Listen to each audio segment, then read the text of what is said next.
Hello to you. I do hope you're well. Welcome to this OCR A-Level Religious Studies video. I'm Ben Wardle, and today we are revising euthanasia for the ethics paper. So let's start with a quick look at the OCR specification, which sets out everything we need to know for this topic. So we need to know about the sanctity of life and the quality of life. And then we also need to know about the difference between voluntary and non-voluntary euthanasia. And then there are four questions that we need to consider in preparation for the exam. So we'll be considering the application of natural law and situation ethics to euthanasia, and we'll be asking whether they are helpful. We'll be asking whether or not the religious concept of sanctity of life has any meaning in 21st century medical ethics. We'll be asking whether or not a person should or can have complete autonomy over their own life and decisions made about it.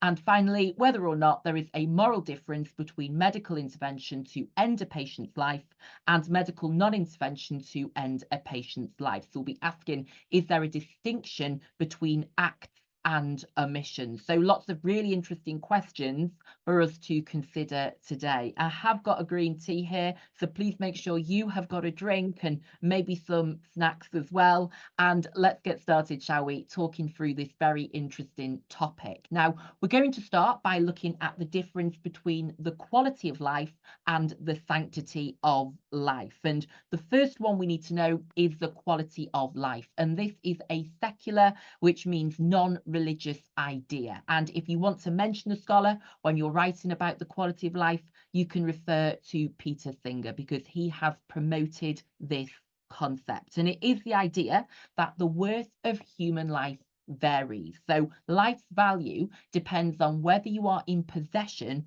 of certain goods, for example, happiness and autonomy. So when we talk about the quality of life, we're talking about your standard of health, comfort, and happiness. And this is a subjective thing, isn't it? Because it is based on the individual's own judgment in that circumstance. And the way I remember this is thinking about your quality of life on a daily basis when you're in school. So you could say that your quality of life increases when you are in your favorite lesson of the day, but then it decreases when you are in your least favorite lesson of the day. So it is subjective and it is subject to change. And importantly, it is saying that the worth and value of human life depends on whether you're in possession of certain goods. And the two examples I've given here are happiness and autonomy. So it is subjective and it is subject to change. Now, in contrast to that, we have the sanctity of life principle. And the first contrast is that this is a religious principle. So whereas quality of life is secular and non-religious, sanctity of life is religious because it is the belief that life is intrinsically valuable because it is sacred and created by God. So obviously it is not subjective and it's not subject to change. Instead, it is rigid and it is fixed. And Catholics believe it is fixed from the moment of conception. So it's the belief that each life has intrinsic value irrespective of its quality or usefulness. So the worth and value of human life does not depend on whether you are in possession of certain goods or how happy you are. Instead, it is based on the fact and it is fixed by the fact that God has intentionally created you and lovingly designed you. And the key phrase to remember is imago Dei. So Christians believe human beings are made imago Dei, which means in the image and likeness of God. Therefore, their lives are sacred. And I've got a couple of biblical quotes here. And remember, this belief in the sanctity of life is grounded in biblical scripture. So the book of Job says, the Lord gave and the Lord takes away, reflecting the idea that God is sovereign over human life. The book of Jeremiah says that before I formed you in the womb, I knew you. So God has intentionally designed and lovingly created every human life. Therefore, it has intrinsic worth and value. And then finally, I've put here that the sanctity of life principle is expressed in the 10 commandments, which command do not kill. And that reflects the fact that because life is sacred, you should not take your own life and you should not take anyone else's. So they are the two key concepts I just wanted to start off by outlining today, because we will be referring to them throughout today's video. And one of the key questions we need to ask is whether the sanctity of life principle is still relevant today. So when we're thinking about 21st century medical ethics, should doctors be considering the sanctity of life, which, remember, is a religious principle? So, of course, our instant answer really is, well, it all depends on whether someone is religious, doesn't it? Because if someone is immersed in that theistic language game, to use Wittgenstein's wording there, they are, of course, going to believe the sanctity of life is still relevant, because they believe that the Bible is the infallible word of God, and they believe that all human life is sacred and holy because it has been created by God. So that is the first point that I would make, that, well, if somebody is religious, then of course for them the sanctity of life principle is going to be relevant. But if we take a step back from that individualistic level and we think about medical ethics as a whole, we have to start asking, well, actually, the UK now is increasingly secular. So is it more important to focus now on the quality of life rather than on the sanctity of life? And I have put a few quotes here on the screen just to remind us about the sanctity of life. The one that I've not mentioned yet is this one from Pope John Paul II. He said, based on his Catholic belief in the strong sanctity of life principle, that euthanasia is a grave violation against the law of God. So that shows where we would be applying the sanctity of life principle to our answers about euthanasia, because the former Pope here is saying that euthanasia goes against the law of God, and we'll be applying euthanasia to natural moral law a little bit later on. So, of course, when it comes to euthanasia, if you are following the strong sanctity of life principle, you're going to be against it because you believe that life is always worth living because it has that intrinsic value. Whereas, of course, in contrast with the quality of life, you could say, well, if that quality of life has decreased so significantly and there is no chance of quality of life increasing again, then someone could potentially have euthanasia, because you are saying that the worth of life depends on whether you're in possession of basic goods. And if those basic goods have gone and there's no chance of getting them back, then could we say, yes, in that case, we could permit euthanasia? So really important to think, is sanctity of life still relevant when we're thinking about 21st century medical ethics? Should somebody who's training to be a doctor, for example, be taught about this and told to adhere to this when they are going through their training? I mean, we'll talk about the Hippocratic Oath that doctors say a little bit later on, but should they be committing to the sanctity of life principle as well? Or would that cause a backlash and an uproar in 21st century Britain? So something to just start thinking about. Now, what I now want to do is have a look at what euthanasia actually is. I think that is a good place for us to start, isn't it? And the word itself translates from Greek as a good death. So it's a really interesting concept, actually, that idea of having a good death. What does that actually mean? Well, this practice is actually illegal in most countries, but it refers to killing without pain. And of course, that's why we're calling it a good death, because it is painless. A person who is suffering from a disease that cannot be cured. Now, really interestingly, in some countries, that's actually been extended. So it's not just for physical illness, for example, actually, and quite controversially, they're extending that to people with mental illness as well. So there's, a lot of ongoing debate about euthanasia today, because, as I say, the boundaries, if I can put it like that, of who's allowed euthanasia are being extended and widened. So lots of really interesting ethical debates and discussions going on around the world about who should be eligible for euthanasia. But nobody in the UK is, because it is illegal in the UK. I would be very interested to hear your thoughts as to whether you think that might change in 10, 20 years as the UK does become increasingly secular. Do you think we could end up having a legalisation of this in the UK? It is already legal in Belgium and the Netherlands. Now, just a few key terms I do want us to talk through. Active euthanasia, killing a patient painlessly by active means, for example, an injection of a drug or a cocktail of drugs that the person drinks.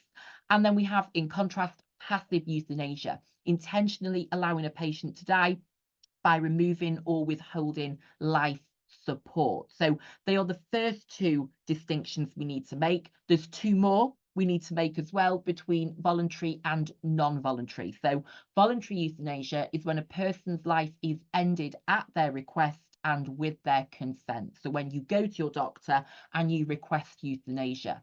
In contrast, we've got non-voluntary euthanasia, and that's when someone can't make that request. So their life is ended without their consent because they're unable to give it, but with the consent of someone representing their interests. And it should be, of course, their best interests. And one of the problems with this could be, well, what if somebody has an ulterior motive? They want to get their hands on that person's money, for example. So they're saying to the doctor, yeah, give them the drug, I'll get my inheritance.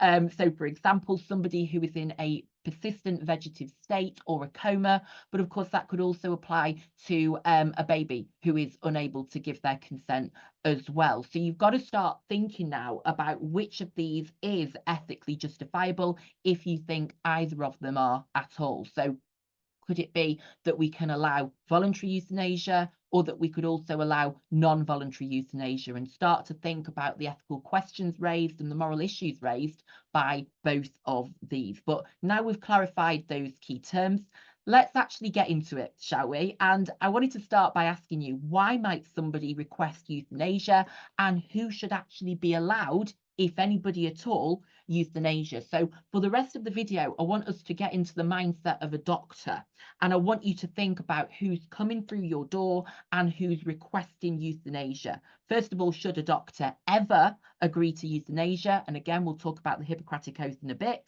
But just hypothetically for now, let's think about if people were coming into your doctor's surgery and they were asking you for euthanasia, would you allow any of them? Would you help any of them? Or would everybody be turned away by you? So should euthanasia be allowed for any of these reasons? Do let me know what you think. You might like to rank them from absolutely I would allow it to absolutely not, it's not happening. So terminal illness, degenerative illness, when an illness is getting progressively worse with no chance of recovery, loss of independence and control, fear of future suffering, worsening suffering and no chance of recovery, unable to do things they used to do, a desire to die with dignity. That's quite a common phrase that we use. And actually, some clinics that offer euthanasia are called dignitas. So it's that idea of dying with dignity. Again, remember the word euthanasia means a good death. And then also increased pain and suffering as a result of their condition. So I just want you to start thinking, should euthanasia be allowed for any of these reasons? Now, talking of increased pain and suffering as a result of a condition, I do want us to talk about Tony Nicholson, because Tony Nicholson, pictured here with his wife before he had a stroke, was a healthy, happy and active man. He was very involved in sport and he did a lot of traveling. I think he worked all over the world. So a very busy, active and agile man. However, in 2005, so after this picture was taken, he had a stroke, and that left him completely paralyzed from the neck down. So he could only really move his eyes. This meant he could no longer do anything for himself. He could no longer walk. He couldn't even talk. He had to communicate with his eyes. He couldn't feed himself. He couldn't do absolutely anything at all, whether that was getting out of bed. He couldn't go to the toilet. He couldn't do anything at all. And perhaps unsurprisingly, he described his life as a living nightmare. And so for many years, his wife was caring for him, but he wanted to end his life. However, he was so paralyzed, he could not even do that. So he could not do anything for himself, and that extended to ending his own life without help. So he wanted to request euthanasia. But of course, he lives in the UK, so he was unable to do that. So he actually went to the High Court. He took it to the High Court, and he wanted them to state that it would be lawful for a doctor to help him end his life. However, based on those UK laws against assisted suicide and euthanasia, the court refused. And shortly afterwards, Tony Nicholson refused food and water, and he died of pneumonia. So of course, that was then not a good death. That was a very painful death, a very prolonged death. And that may have caused a lot of suffering for his family to see him going through that as well. So this is a really interesting case study, because it really gets us thinking about whether we have a right to die. And that is another key question for today's video. And of course, if we link it back to the sanctity of life and quality of life, Those who believe in upholding the sanctity of life would be saying, no, you don't have a right to die. Only God can take away life. Life is always worth living. But of course, when you're confronted with this case study, I think it is very ethically difficult, isn't it, to then say to him, if you were the one saying to him, no, you can't die, you must keep living, that he doesn't have that right. And again, that's where quality of life, some people would argue, such as Peter Singer, need to come into it. Because if he's in a position where all of those basic goods have gone and there's no chance of recovery, should he not have the right to request euthanasia? So a great case study actually to use in your essay, and hopefully that gets you thinking as well about euthanasia, because it allows you to picture a really clear scenario and to think of the people who are in this position, which is really important to remember when we're talking about euthanasia. So, do people have a right to die? So someone like Tony Nicholson, should he have had a right to die? Well, I want us to think about some different perspectives now. And I've got 3 different scholars and what they might have said if you ask them about the right to die. I say what they might have said because one of them, John Stuart Mill, actually wrote this in the 1800s. So it was before the current debate on euthanasia. But we're going to apply the principle of his idea here. And he wrote a book called On Liberty in 1859. And in this book, he wrote, over his own body and mind, the individual is sovereign. And of course, we do know John Stuart Mill from the utilitarianism topic, don't we? And he would be saying, in terms of this debate, that people should have that autonomy, they should have that sovereignty, because over your own body and your own mind, you are sovereign, which basically means you are in charge. So you could use that quote to argue people should have a right to die. If we move to the centre comment here, this is from Jonathan Glover, and we'll be talking about him quite a lot today.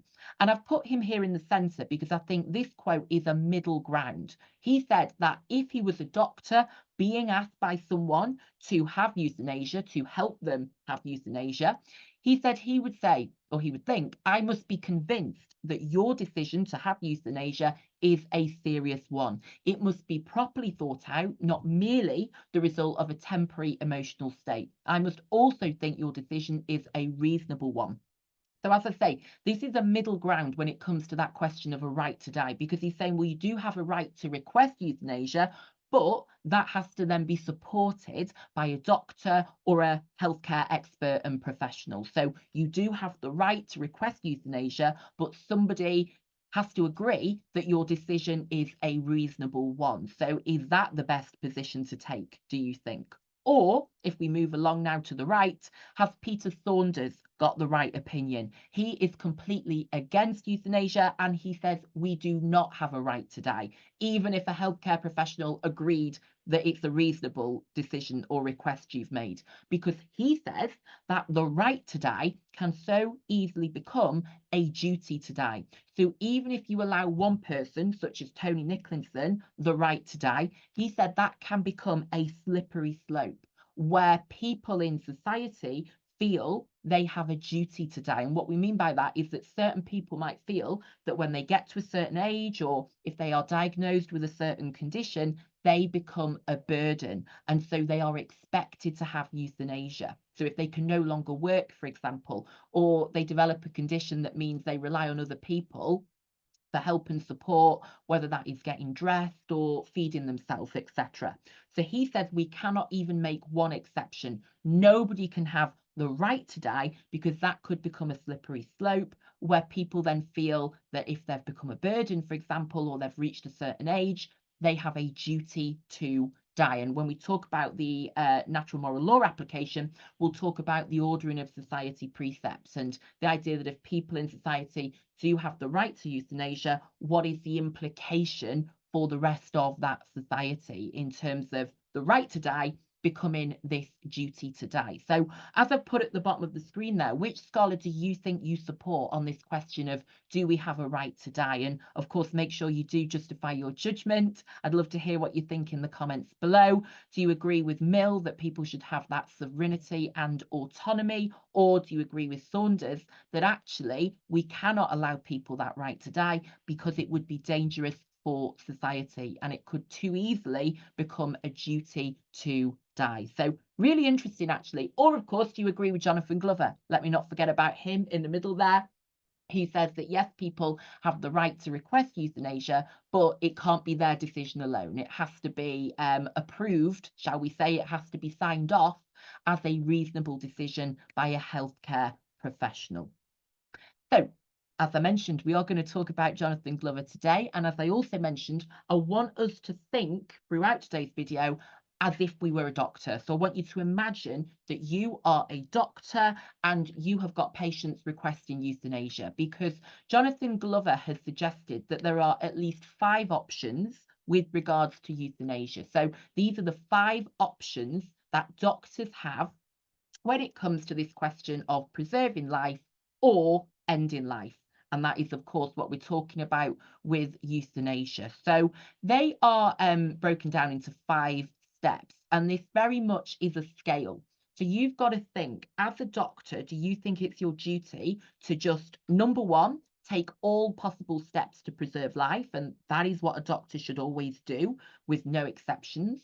Or could you see a doctor going all the way to number 5, where a doctor is involved in the deliberate act of killing? And again, I keep saying we're going to talk about the Hippocratic Oath.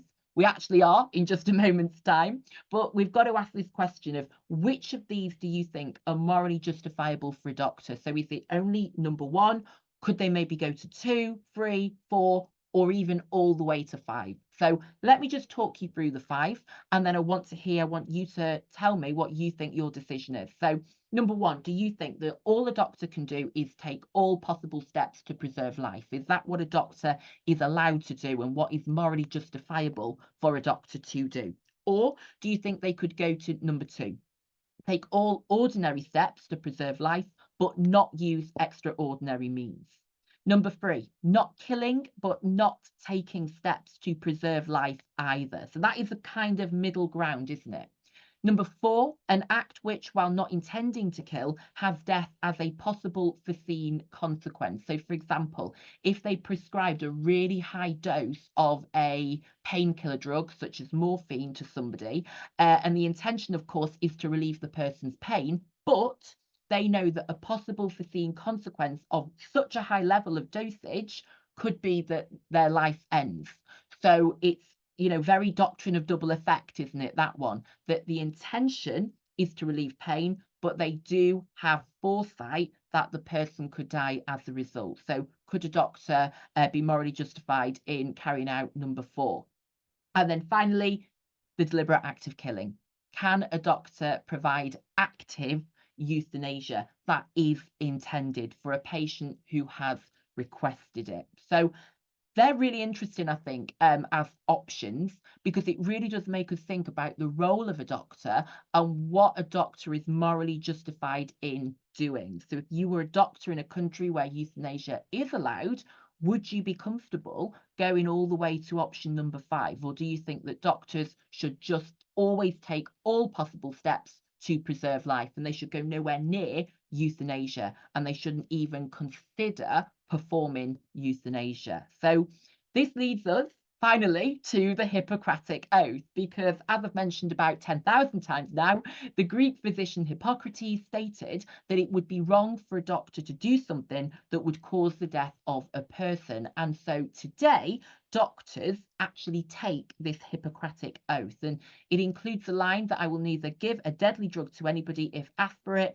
nor will I make a suggestion to that effect. So that would seem to rule out active euthanasia, wouldn't it? However, and here's an important point, Hippocrates also wrote that it would be pointless to continue to treat those who were overcome by a disease and have no chance of recovery. So could that allow passive euthanasia, for example? So that's where that distinction between active and passive euthanasia becomes really important. And it's also important for us to know that this raises questions about the difference between acts and omissions. And we need to start thinking now, is there a moral difference between an act where you actively do something or an omission where you intentionally don't do something? So, the act and the omission can have the exact same outcome, but the question is is there a moral difference between them? So to help us get our heads around this, I've got a little example here that I think was developed by James Rachels. So let me talk you through it. He said, suppose person X, and we're going to talk about person X who acts and person Y who omits. So let's start with person X, who is our actor.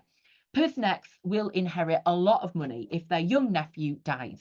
One evening, person X drowns their nephew in the bath. How lovely. And please don't try this at home, by the way, and arranges the scene to look like an accident. The nephew's death is an act of person X. So person X has acted to actively kill their nephew. What lovely moral character they have. In contrast to this, person Y, and remember they are our omission, they will again inherit a lot of money if their young nephew dies.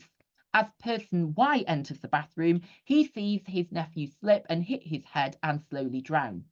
Please excuse the typing here, by the way. He watches and does nothing to save the nephew. The nephew's death is an omission because person Y could have saved him, but omitted to act. They chose not to do anything. They withdrew, if you like, any potential support they could have offered. So the question we've got to ask is which person is guiltier? Obviously, the outcome is exactly the same. The nephew has died. But one person has been active, whereas the other person has omitted. So it is this distinction between acts and omissions. And the question that we've got to think about is, are they the same? Is acts, or I should say, let me get the grammar correct, are acts and omissions morally the same? So the way I think about this scenario is, imagine this goes to court. Would the judge sentence them to the same amount of time in prison? Would you give person X and person Y the same amount of time in prison? Because of course, as I've said, the outcome is exactly the same. The nephew has died, so that hasn't changed. But should the judge take into account whether it's the result of action or omission? Well, James Rachel says no. They are both just as guilty as each other. So of course, we then have to go back, if I can go back back 2 slides, excuse me, to this point here of, can a doctor provide euthanasia? Because actually that means that we have to follow number 1, to take all possible steps to preserve life. So you have to do whatever you can to preserve that life. So this is a really important ethical question, that distinction between an act and an omission. So talking of ethical questions and ethical decisions, we are now going to apply natural moral law. So whenever we are applying an ethical theory, we've got to think of the key features and the key components of that ethical theory. So for natural moral law, and by the way, you don't need to talk about all of these, you just need to pick out a couple, and I'll show you how to do that in a second. We're going to be considering the synderesis principle, that humans should do good and avoid evil in everything, because that will facilitate eudaimonia and flourishing. The 4 tiers of law: eternal law, divine law, natural law, and human law. Our 5 primary precepts, which are the preservation of life, reproduction of children, worshipping of God, ordering of society, and education of children. And then, of course, also our secondary precepts. In terms of more modern developments of natural moral law, we've also then got the doctrine of double effect, which introduces a little bit of flexibility by making a distinction between intention and foresight. And finally, proportionalism, which is our more contemporary development again, and it's the idea from whose we should follow the law unless there is a proportionate reason to break it. So when we talk about natural moral law, we're talking about a very religious theory, and we're talking about the sanctity of life. So we're always going to talk about the sanctity of life principle when we're talking about natural moral law. Now, natural moral law is against euthanasia. In that supporting column, we're going to talk about the doctrine of double effect and passive euthanasia, but then also proportionalism. And proportionalism has sometimes been described as a midpoint between natural moral law and situation ethics. So we'll look at what proportionalism might say about this. But in terms of your traditional natural moral law, it is against euthanasia, and that is because of that strong sanctity of life principle. So why would someone who follows natural moral law, such as a pope, believe that euthanasia is wrong? Remember, Pope John Paul II said it's a grave violation against the law of God, and we can link that to natural law. So we can say it is wrong because it violates the divine law, as it goes against one of the 10 commandments that are revealed in the Bible, which is do not kill, isn't it? So of course, there's no exception made there. Do not kill unless they have a degenerative illness. Do not kill unless their quality of life has decreased so much that they would like to die. It just says do not kill. So you cannot break that divine law. We can also talk about our precepts. So the primary precept of preservation of life, for example, obviously, if we link it back as well to the idea that a doctor's job is to preserve life, the idea here is that life is always worth preserving. And that's where we link to the sanctity of life, that you should always be preserving life, because it shows human life is intrinsically valuable and should not be ended. So we should be preserving life, whereas obviously euthanasia is about bringing about death. So it would violate, and I love that word, the primary precept for the preservation of life.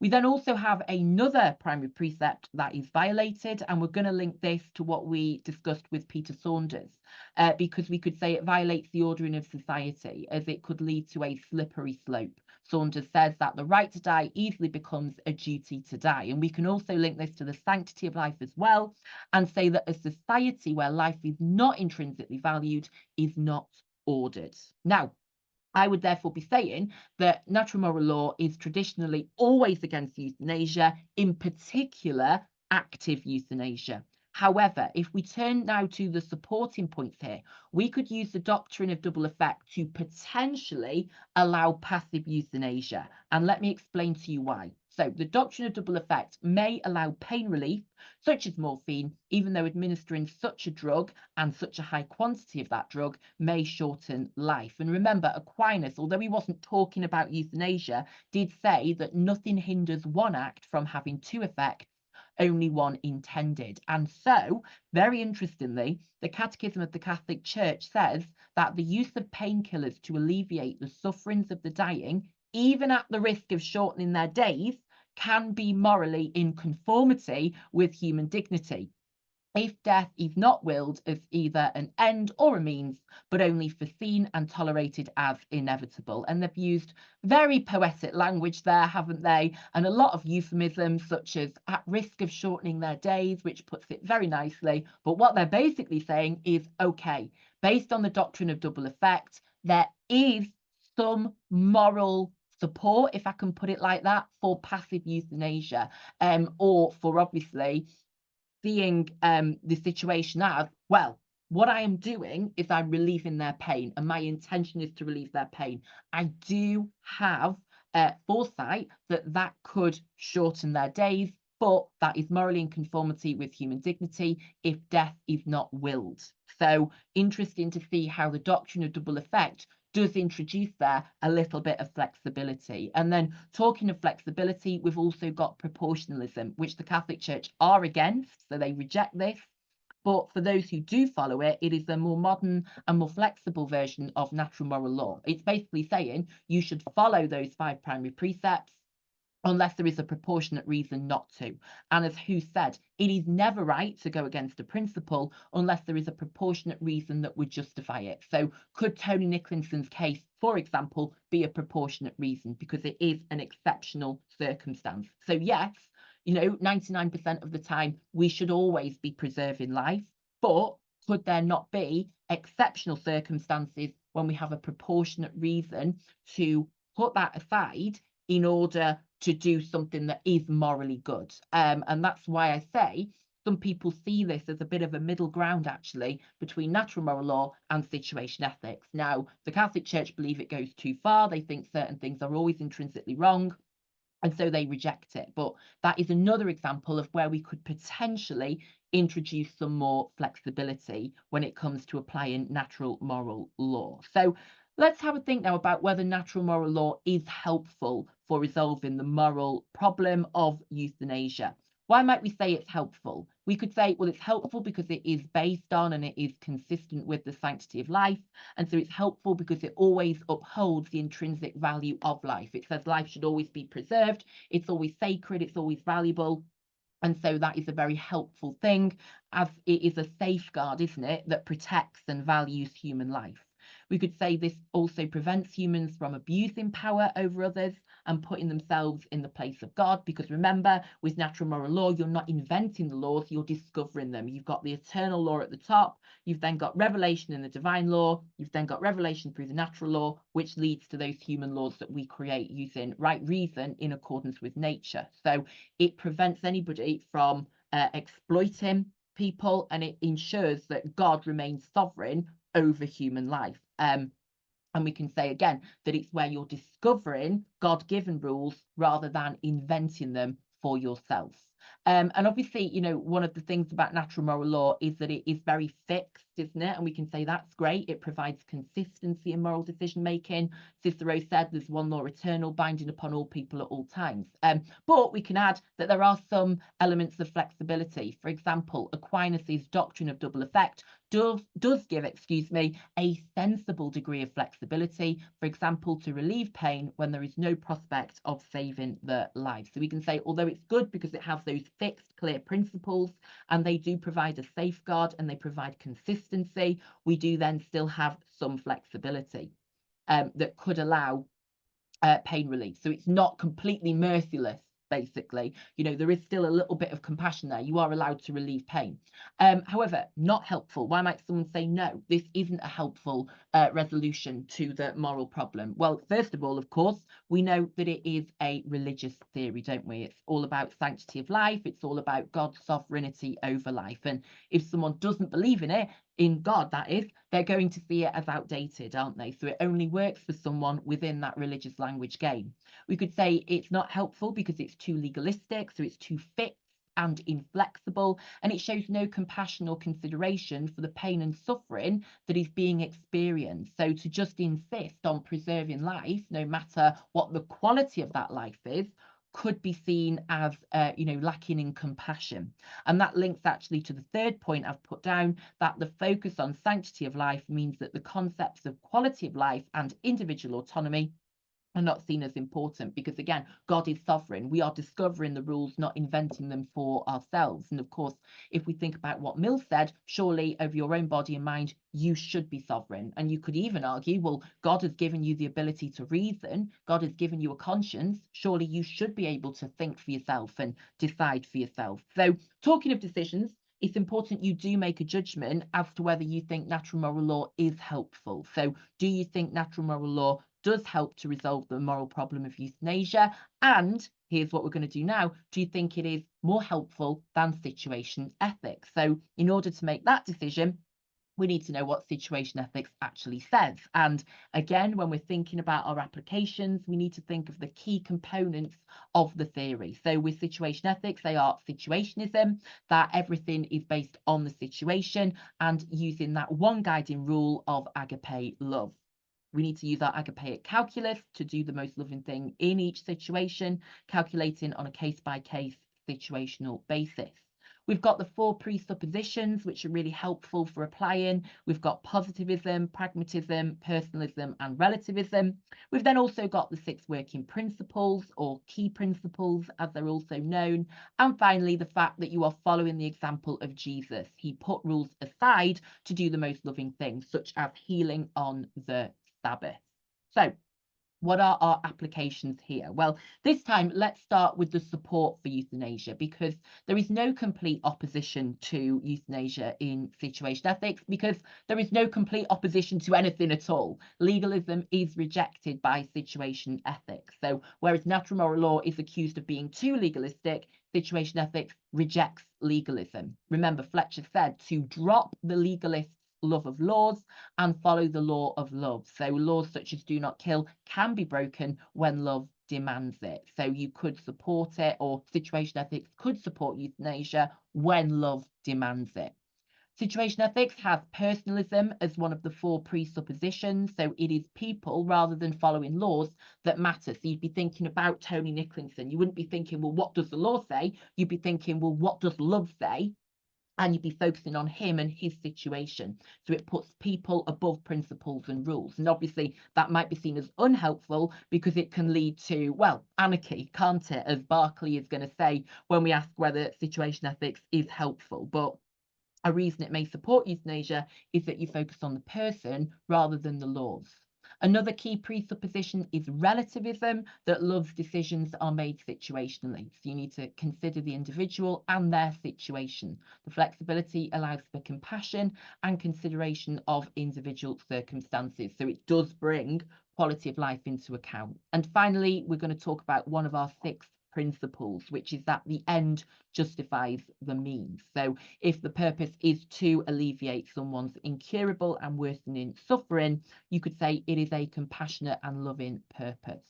If we look at why situation ethics might be against euthanasia, it is important to remember that in the same way situation ethics isn't completely against anything, it's not completely in support of anything. So we have to remember that with situation ethics, it all depends. They are 3 really important words. It all depends. It's not always right. It's not never right.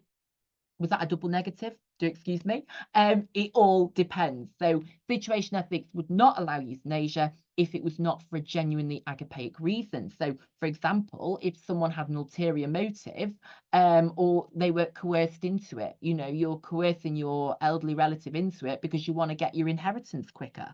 It's not agapeic. So we have to think about the fact that although in some cases it would therefore be loving to allow it, there are cases when it would not be loving. And in those cases, situation ethics is going to say no. And it all comes down to using that agapeic calculus. I've also put here that, remember, positivism is also one of the presuppositions, and that is belief in a God of love.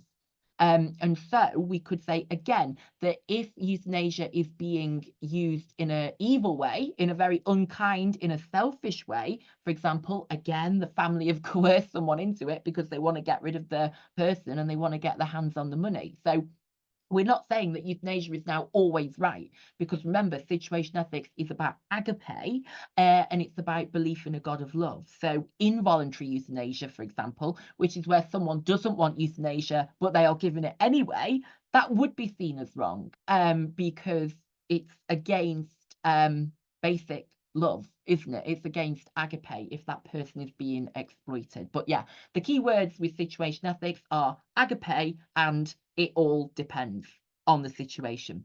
Let's have a look then, shall we, at whether it is helpful. So do we think situation ethics helps, or does it raise more questions than it provides the answers to? Well, let's ask that now, and let's have a look at why some people might see it as helpful. You could say it's helpful, and it's more helpful than natural moral law because it is flexible to individual situations. So for people like Tony Nicholson, it does take their situation into account. It recognises that no 2 situations are the same.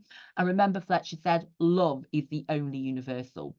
We could also link it back to our question of the right to die and the fact that situation ethics does emphasise autonomy. And a great example of that is that Fletcher said that conscience is a verb, it's something we do, it's our attempt to make decisions rather than a noun, meaning something that we have. And then finally, we could say the focus on agape love is good because it ensures the best possible outcomes for the people involved. So, that is a really valuable focus for this ethical theory. In contrast, if we're saying it's not helpful, you could say, as Berkeley said, that saying to people, well, just do the most loving thing is too vague as an ethical principle. Berkeley criticised situation ethics for its lack of clear rules. He said that humans, need rules. We cannot just go through life doing the most loving thing. There would be absolute anarchy and society would collapse. He said situation ethics gives a terrifying degree of freedom. And that leads to the next point, that it's open to exploitation. Again, what if somebody was coerced into it and you just, wrapped it up as the most loving thing to do? Berkeley said that situation ethics would work if all men were saints. But of course, and if we link it to things like original sin, they are not. So we need to have, as we said about natural moral law, those safeguards in place that will protect human life so that people don't make mistakes, but also so that people are not exploited. Can you imagine if in the courtroom it was just, well, I thought it was the most loving thing for them. There we go. Get me out of jail. It's got a lot of problems attached, hasn't it? And then the third one is that it requires that prediction of the future. It's all about the end justifying the means. But of course, what you thought would be the most living outcome may not transpire to be. So again, do you think situation ethics is helpful? Obviously, there's a lot more flexibility. You could say it gives a lot more autonomy, but does it give too much autonomy? And is it actually open to too much exploitation? So really interested to hear your thoughts on all of this. Thank you very much for joining me, and I hope you found that interesting. I hope you found it helpful. Thanks for watching and have a great day. Bye bye.